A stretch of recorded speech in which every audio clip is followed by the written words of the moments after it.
Assalamualaikum warahmatullahi wabarakatuh. Di antara tanda-tanda akhir zaman adalah kemunculan Imam Mahdi. Pada umumnya, umat Islam percaya akan kedatangannya. Hanya sebagian kecil yang tidak percaya karena meragukan kesohihan riwayat tentang Al-Mahdi. Terlepas dari pro kontra tentang kesohihan riwayat belakangan, ada kelompok yang menggunakan cerita kedatangan Al-Mahdi untuk mempengaruhi umat Islam agar mendukung gerakannya. Mereka meyakinkan umat Islam bahwa sekarang sudah akhir zaman. Akan terjadi banyak fitnah dan kekacauan. Umat Islam hanya punya dua pilihan, memilih menjadi pengikut Dajjal atau pengikut Al-Mahdi. Jika ingin selamat, umat Islam hendaknya bergabung dengan pendukung Al-Mahdi.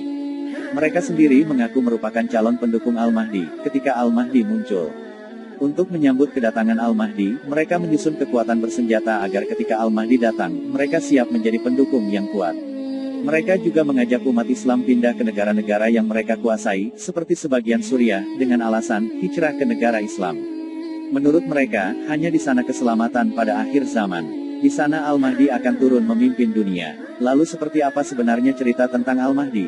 Sebelum kita simak videonya sampai selesai, luangkan waktu sejenak untuk silahkan tekan tombol subscribe dan lonceng supaya selalu mendapatkan notifikasi video berikutnya dari kami. Keterangan datangnya Imam Mahdi bersumber dari hadis-hadis Nabi Muhammad Shallallahu Alaihi Wasallam. Di antara ahli hadis yang meriwayatkan hadis tentang Al-Mahdi adalah Abu Daud, Al-Tirmidzi, Ibnu Majah, Al-Hakim, Al-Tabrani, dan Abu Ya'la.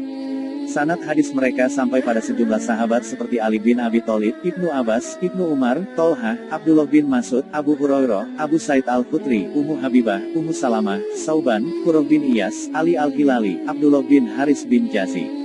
Sanad yang menghubungkan antara ahli hadis dengan para sahabat beraneka macam kualitasnya. Ada yang sahih, hasan, dan ada pula yang doif. Aun al-Mabud Syarah Sunan Abu Daud, jilid 11, halaman 243, menyatakan bahwa ada banyak sekali riwayat tentang Al-Mahdi.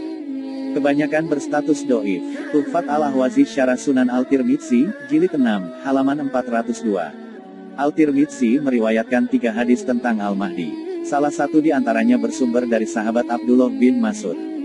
Dari Abdullah bin Mas'ud yang mengatakan bahwa Rasulullah Shallallahu Alaihi Wasallam bersabda, tidak kiamat dunia ini sampai seorang laki-laki dari ahli baitku menguasai bangsa Arab.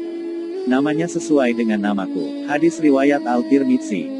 Menurut Al-Mubarakfuri, riwayat Al-Tirmidzi di atas adalah salah satu yang berkualitas sahih di antara hadis-hadis tentang Al-Mahdi. Al-Tirmidzi meriwayatkan 3 buah hadis mengenai Al-Mahdi. Abu Daud meriwayatkan 11 hadis. Ibnu Majah meriwayatkan 7 buah hadis. Dari riwayat Al-Tirmidzi, dapat dipahami beberapa ciri Al-Mahdi. Pertama, berasal keturunan keluarga Nabi Muhammad Shallallahu Alaihi Wasallam. Kedua, dia akan menguasai bangsa Arab atau seluruh dunia Islam menurut sebagian penafsiran. Ketiga, namanya sesuai dengan nama Nabi Shallallahu Alaihi Wasallam. Muhammad bin Abdullah Ashim Abadi menyatakan bahwa munculnya Al-Mahdi di akhir zaman merupakan keyakinan umat Islam selama berabad-abad. Ciri-cirinya diantaranya, 1. Ia berasal dari ahli bait. 2. Kedatangannya akan menguatkan agama Islam. 3. Meratakan keadilan. 4. Diikuti umat Islam. 5. Menguasai negeri-negeri Islam. 6. Bernama Al-Mahdi. 7. Kemunculannya diikuti kemunculan Dajjal. 8. Lalu kemunculan Nabi Isa. 9. Dan Isa menjadi makmum Al-Mahdi dalam sholat. Diterangkan dalam Aun al-Mabud Syarah Sunan Abu Daud, jilid 11, halaman 243. Menurut Syekh Ali Jumah, di antara tanda Al-Mahdi adalah Allah akan menanamkan cinta dalam hati umat Islam kepada Al-Mahdi. Ini adalah ciri yang penting untuk mengidentifikasi Al-Mahdi. Karena, telah banyak kelompok yang mengaku sebagai gerakan Al-Mahdi. Mereka meyakini pemimpinnya adalah Al-Mahdi. Padahal, mereka hanya membaca sebagian tanda-tanda Al-Mahdi. Tanda terakhir, yaitu dicintai oleh seluruh umat Islam, tidak terpenuhi.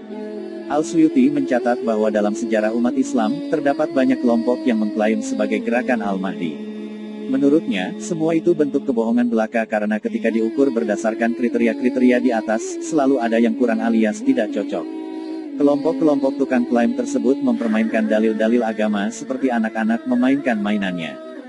Mereka berusaha mencocok-cocokkan ciri-ciri pemimpin serta kelompoknya dengan Al-Mahdi dan pendukungnya. Ciri tukang klaim tersebut, kata Al-Suyuti, adalah mereka membuat standar keimanan sendiri bahwa umat Islam yang mendukungnya sebagai mukmin dan yang menolak bergabung bersama mereka disebut kafir. Ciri lainnya, mereka berani membunuh para ulama. Al-Suyuti, Syarah Sunan Ibnu Majah, Jilid 1, halaman 300. Lalu, bagaimana sikap kita terhadap isu Al-Mahdi? Para ahli hadis menyepakati adanya hadis-hadis tentang Al-Mahdi. Sebagian di antaranya sahih, hasan, doif dan ada pula yang maudhu. Sekalipun kedatangan Al-Mahdi dapat diterima berdasarkan hadis-hadis Rasulullah Shallallahu Alaihi Wasallam, kita tidak dapat memastikan kapan Al-Mahdi akan muncul. Menyikapi fenomena penggunaan hadis-hadis Nabi Muhammad Shallallahu Alaihi Wasallam, dan khususnya berita tentang Al-Mahdi, untuk mendukung perjuangan kelompok tertentu, kita hendaknya berhati-hati agar tidak terjatuh dalam pusaran fitnah, konflik dan pertumpahan darah. Rasulullah Shallallahu Alaihi Wasallam mewasiatkan ketika menghadapi masa-masa fitnah, umat Islam hendaknya menjaga diri agar tidak terlibat di dalamnya. Semua ini hanya Allah dan Rasul-Nya yang tahu.